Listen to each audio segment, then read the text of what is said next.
Ciao, handheld comrades, and welcome!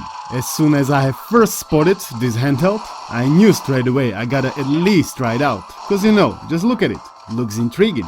And today is the day when I can finally do so, and I'm taking you along with me. So, let's get cracking! This, my friends, is another one of those PowKiddies, specifically RK2023. You can't get it wrong, cause they put it underneath the front screen. For some people it's heavily reminiscent of PSP Go, but to me it looks more like a regular PSP with 4x3 screen. And is it as good as PSP? Let's investigate. And first, let's take a look at the build quality. Standard box equipment, one piece of paper and one USB-C. Here is some size comparison to the PS Vita, PSP and PSP Go. It's pretty much like them, same thickness, almost same width, but it's a bit shorter. When I grab it to my hands, it feels good. But the joysticks are a bit low for my taste. Maybe they could have done this asymmetrical Xbox style layout to swap it with D-pad, cause that one is not very good. It's very tall and weirdly shaped. I actually prefer the one from previous PowKiddy device I looked at, X55. I'll be comparing them today quite a bit, cause they got same chipset, RK3566. They're both PowKiddies and I actually own both of them. On X55 they also done this asymmetrical joystick layout that I would prefer. This way I also wanna send huge thanks to GoGameGeek for sending this product for honest review. It's greatly appreciated. Check this and other devices at their website, link is down below. So D-pad is not very good. A, B, X, Y are decent though. The buttons are larger and closer to itself than on X55. L and R1 are also good. They can be activated from the side, not just from the top. They also sound nice. Definitely not as clicky as on X55. L and R2 are stacked on top of L and R1. They are a bit taller and a bit harder to press, but realistically all I was using with this device was left joystick, ABXY and L and R1. Occasionally something else, but all the core functions are easy to use. Start and select from the front side, the most clicky ones. On the top of the device there is power button, reset, volume up and down and HDMI out. Does anybody actually use this? I know you can pair a Bluetooth controller and output to the TV, but who's actually doing it? I'm after handheld first and foremost. From the bottom side there are stereo speakers, 2 USB-C and 2 microSD cards. One for OS, one for games and one headphone jack. Nothing from the sides or at the rear of the device. Speakers are loud enough, quality is acceptable. However, I've noticed when the device is switched on and you put it into standby mode, they are not silent, there is this subtle noise coming out of them. You cannot really hear it unless you put it close to your face, but it is there no matter what you do. At first I thought it only happens when it's charging, but nope, it's there all the time in standby mode, even with the latest Just Enough Linux OS.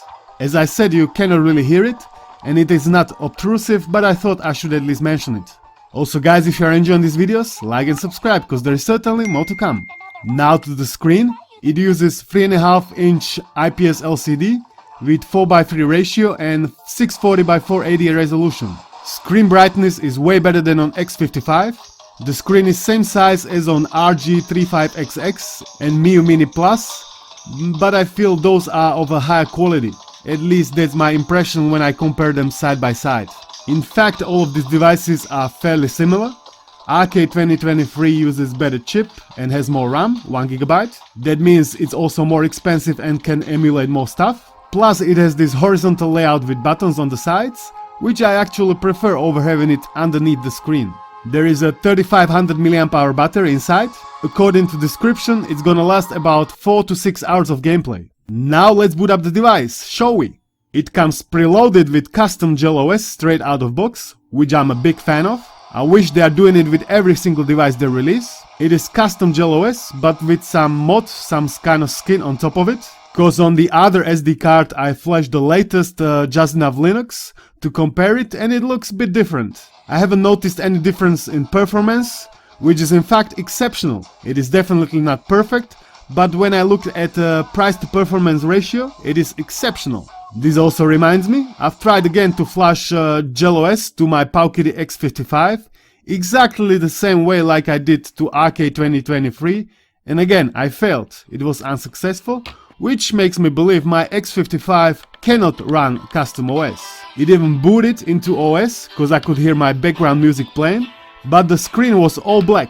Rest in peace, my dear Custom OS dream. User interface is similar to X55, select is quick access, start is main menu.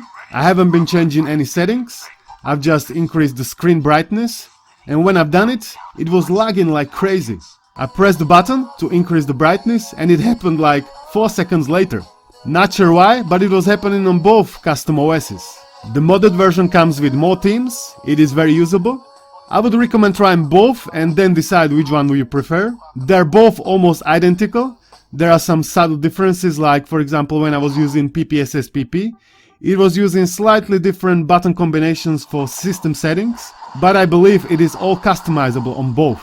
We are finally getting to the emulation. I was testing mostly N64, PSP, Dreamcast and Nintendo DS. And all of them was running very good. And in fact they were running much better than on stock X55, which uses same chip and it even has more RAM, 2 GB. At least we can see what difference can a good custom OS make. Mind blowing! PSP emulation is solid, God of War is somewhat playable at 1x resolution and auto frame skip set to 1. Ratchet & Clank, not bad, but with a lot of enemies it stutters quite a bit. Third Birthday is enjoyable. Killzone Liberation also not as bad. I'm including some more less demanding games. All of them were running fine, don't expect to run every single PSP game at full speed, but a lot of them are running just fine. You can also map the second joystick if you want to use it in games. I was playing with the mapping and I've managed to get rid of every single function, so no buttons worked at all and I had to reinstall the OS to get them back. So I think I'm fine without any mappings until I'll finish this video. You can either play PSP games in 16:9 with bezels on top and bottom, or in 4:3 full screen. I also had to adjust joystick dead zones, cause in some games character wasn't running, it was just walking.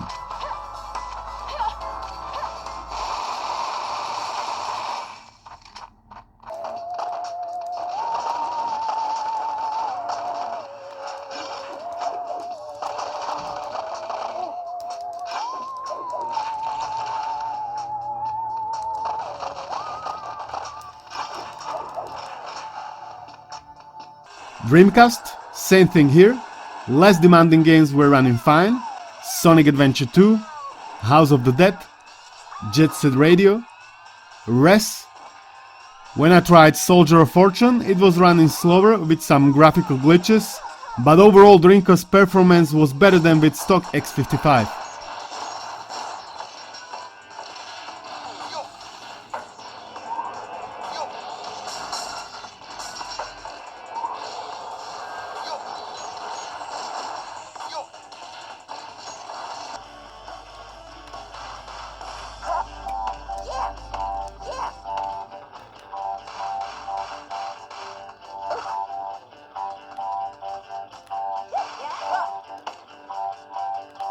Nintendo 64, Super Mario 64 and Ocarina of Time running solid, Hydro Thunder, some slowdowns, GoldenEye much better than expected, I wouldn't even say it was playable, Perfect Dark also surprisingly good.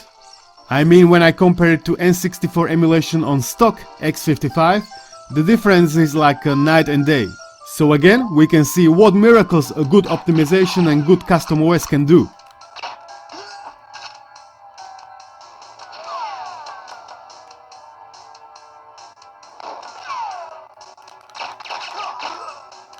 Nintendo DS emulation, very good, but that was also very good on X55, so I didn't expect any downgrades. No surprises in here. Let's get to my final thoughts. What I like, what I don't like. I like the form factor. I like it comes with JELOS out of box. I like it is cheaper with solid chip. I like the sound quality. What I don't like they have written RK2023 underneath the front screen. They should have kept it clean like on X55. D-pad is also not very good. All the other things are doable. Not exceptional, but not terrible either.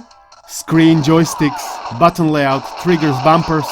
If I should choose between X55 and RK2023, I'm taking RK2023 all day long. It just suits my needs better. I actually prefer 4x3 screen. It only didn't work properly for PSP games, but the bezels are minimal when you're playing it 16:9, or if you're playing it on full screen in 4x3, it's also quite fun. I haven't played it like that yet, but now it's not as bad as I thought it's gonna be. The screen quality is also better on RK2023. The performance is much superior, plus it's also actually pocketable, but not difficult to hold. I feel that PowKiddy has learned a thing or two. Through the years they were building these awful cheap knockoff handhelds, and now they finally started to realize they can even try something new, which I actually approve. RK2023 is certainly not perfect handheld, there is always room for improvements, but I think they got few things right. But is it for you? Well, only you can tell.